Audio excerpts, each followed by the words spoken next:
सभी छात्र छात्राओं का आपका अपना YouTube channel basic and ultra knowledge में बहुत बहुत स्वागत है।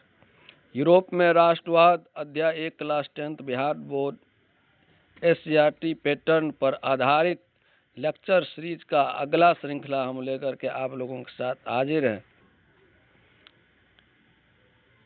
इससे पहले हम लोग 3 लेक्चर सीरीज ले चुके हैं और आज जो हम लोगों का चौथा लेक्चर सीरीज के पहला प्रश्न का उत्तर चलिए हम लोग जानते हैं।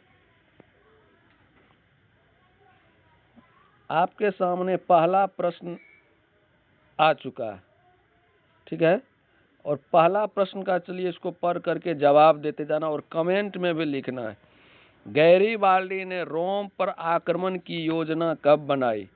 गैरीबाल्डी रोम पर आक्रमण की योजना कब बनाई? गैरीबाल्डी जो कि पेशे से क्या था, एक नाविक था, ने रोम पर आक्रमण की योजना बनाई थी, है ना। ये कब बनाई थी? 1862, 1865, 1870, 1834। गैरीबाल्डी ने रोम पर योजना कब बनाई थी? इसका जो सही जवाब होगा आपका वह 1862 ईस्वी में इन्होंने क्या किया?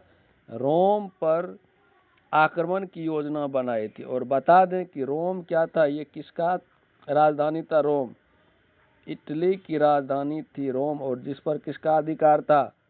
पोप का अधिकार था, है ना। और पोप अपने संरक्षण में चाहता था कि हम क्या करें? इटली का एकीकरण करें। तो इसका सही जवाब क्या हो जाएगा? 1862 में गैरीबाल्डी ने क्या किया? रोम पर आक्रमण की योजना बनाई थी। 1870 में चलिए जवाब दिए, कौन सी घटना घटी थी 1870 में? सेडोन की युद्ध हुई थी। सेडोन का लड़ाई हुआ था, याद रखना है। सेडोन और सेडोवा में कंफ्यूजन होता है। और 1834 में क्या हुआ था? जालवेरिन नामक संस्था का गठन हुआ था। जालवेरिन नामक संस्था का गठन हुआ था, जालवेरिन। चलिए अगला प्रश्न हम लोग देखते हैं।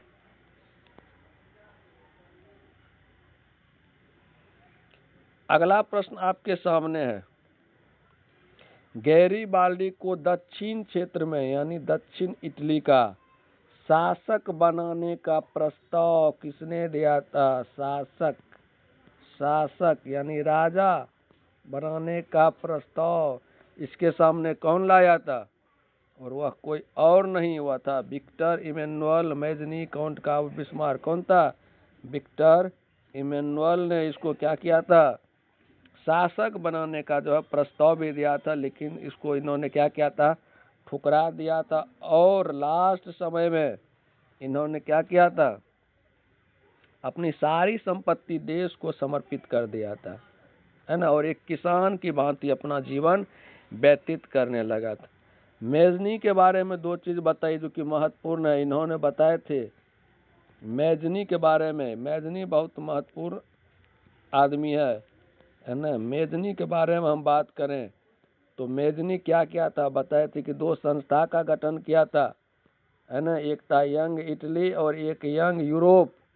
इसको लिखते भी चलना है, यंग इटली और एक था यंग यूरोप। यंग इटली बनाया था 1831 ईस्वी में, और एक था यंग यूरोप। तो यंग यूरोप का गठन कब किया था? कमेंट में लिखना है यंग यूरोप।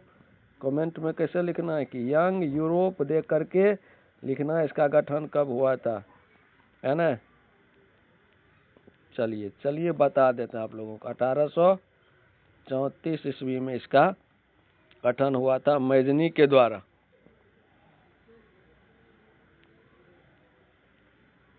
चलिए अगला प्रश्न इसको जान लिए हम लोग। बिस्मार्क के बारे में चलिए बताइए थोड़ा। बिस्मार्क कौन था? ये प्रसा का चांसलर था, प्रसा का चांसलर। ये देख रहे हैं आपके सामने है बिस्मार्क, प्रसा का था, ये प्रसा का चांसलर था बिस्मार्क। और इसी के नेतृत्व में क्या हुआ था? जर्मनी का एकीकरण हुआ था, जर्मनी का एकीकरण। कमेंट में लिखिए जर्मनी का एकीकरण कब हुआ था। चलिए अगला प्रश्न। जर्मनी में लगभग कितने राज्य थे? यानी जर्मनी जर्मनी लगभग कितने राज्यों में विभक्त हो गया था, जो कि मध्यकाल में लगभग 800 ईसा पूर्व 800 ईस्वी का हम बात करें तो जिस समय शारलमा वहाँ का राजा था, है ना, तो वहाँ पर एकदम पूरा मजबूत स्थिति में उस समय जर्मनी था। लेकिन आधुनिक काल लगभग 18वीं 19वीं शताब्दी आते आते ये लगभग कितने राज्यों में विभक्त हो गया था, छोटा छोटा टुकड़ा में बंट गया था। तो कितने 300 राज्यों में, यह छोटे बड़े राज्यों में विभक्त हो गया था। और इन सब राज्यों को एकीकृत करने का जो सबसे बड़ा प्रयास था वह था प्रशा का चांसलर बिस्मार्क का बहुत बड़ा योगदान था, है ना। बिस्मार्क प्रशा का चांसलर, इसी के नेतृत्व में जर्मनी का एकीकरण हुआ। ठीक है, चलिए अगला प्रश्न लेते हैं। अभी जस्ट बताएं, लगभग 800 ईस्वी में जर्मनी किसके नेतृत्व में संगठित था? शारलमा, टूडर, पोप, एस्टर्ट। तो बताएं कि 800 ईस्वी में जर्मनी मध्यकाल में जब शारलमा वहाँ का एक राजा था और उसके नेतृत्व में एक मजबूत स्थिति में था जर्मनी। लेकिन 19वीं शताब्दी तक आते आते लगभग 300 छोटे बड़े राज्यों में टूट गया था, है ना। 300 छोटे बड़े राज्यों में टूट गया था। अगला प्रश्न लेते हैं। बिस्मार्क किसके विचारों से प्रभावित था? बहुत बहुत महत्वपूर्ण प्रश्न। बिस्मार्क, है ना, किसके विचारों से प्रभावित था? हीगेल, अंडर्ट, कांट, हम्बोल्ट, ये सभी के सभी विचारक हैं, लेकिन किसके विचारों से ये प्रभावित था? हीगेल, है ना।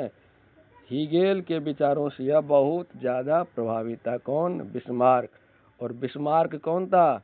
प्रशा का चांसलर, प्रशा का चांसलर था, जिन्होंने क्या किया था? जर्मनी का एकीकरण किया था। बिस्मार्क कौन था? प्रशा का चांसलर, प्रशा का चांसलर।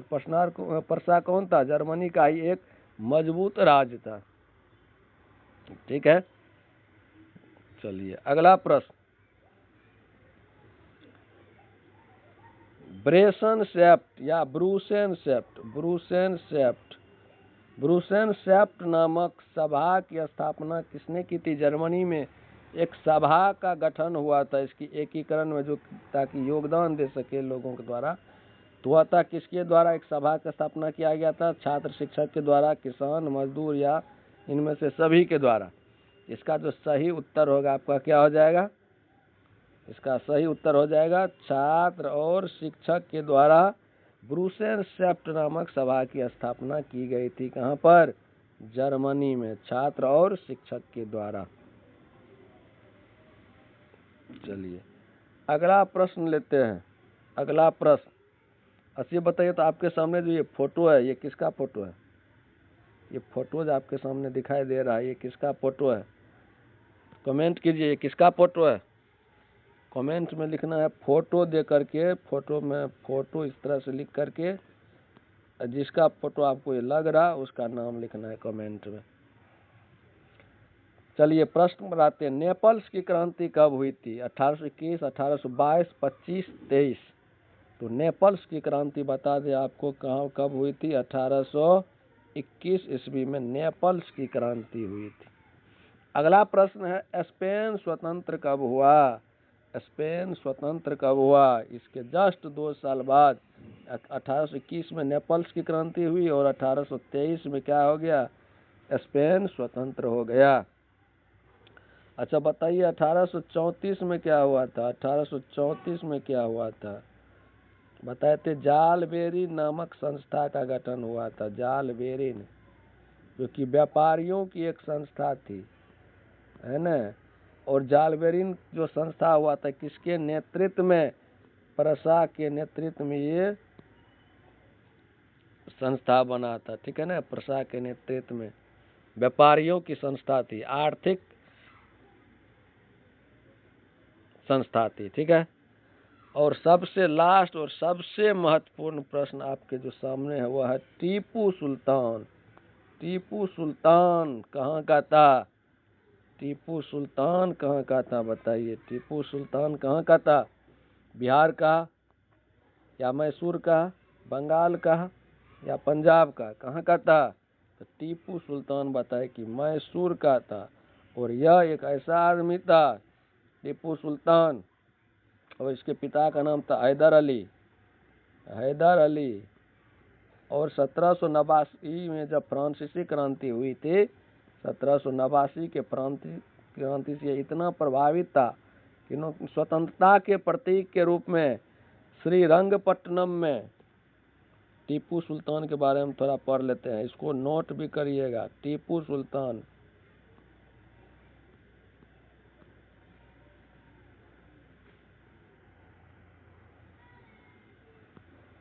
टीपू सुल्तान के बारे में, श्रीरंगपट्टनम एक जगह है, श्रीरंगपट्टनम में।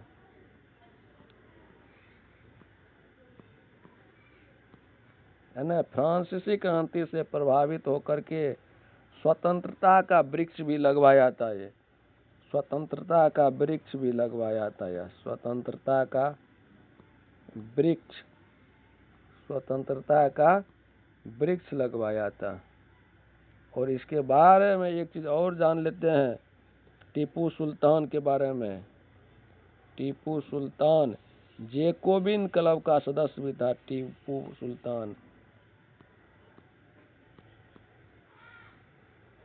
टीपू सुल्तान जैकोबिन क्लब, याद रखना है, जैकोबिन क्लब का सदस्य भी था। जैकोबिन क्लब का, जैकोबिन क्लब का सदस्य भी था यह टीपू सुल्तान। इतना चीज याद रखना है टीपू सुल्तान। ठीक है, था कहाँ का ये? मैसूर का था। ये कहाँ का था? ये मैसूर का था टीपू सुल्तान। इसको एक चीज और कहा जाता है, शेर-ए मैसूर भी कहा जाता है, शेर-ए मैसूर भी कहा जाता है। इसको उपाधि दिया गया था शेर-ए मैसूर, क्योंकि इन्होंने क्या किया था? एक शेर को मार दिया था, है ना, एक शेर को मार दिया था, इसलिए इसको शेर-ए मैसूर भी कहा जाता, मैसूर का शेर टीपू सुल्तान को, है ना। इतना चीज आप लोगों को याद रखना है और नोट करते जाना प्रत्येक ऑब्जेक्टिव को और प्लस इसके एक्सप्लेनेशन को। आज का वीडियो यहीं तक। 10 प्रश्न यदि आप लोग रोज कर लेते हैं तो ये आपका सफलता दिलाने में मील का पत्थर साबित होगा। यहीं तक आज का वीडियो। धन्यवाद। हंसते रहिए, मुस्कुराते रहिए और एग्जाम का तैयारी पूरे मन लगा करके करते रहिए। बहुत बहुत धन्यवाद।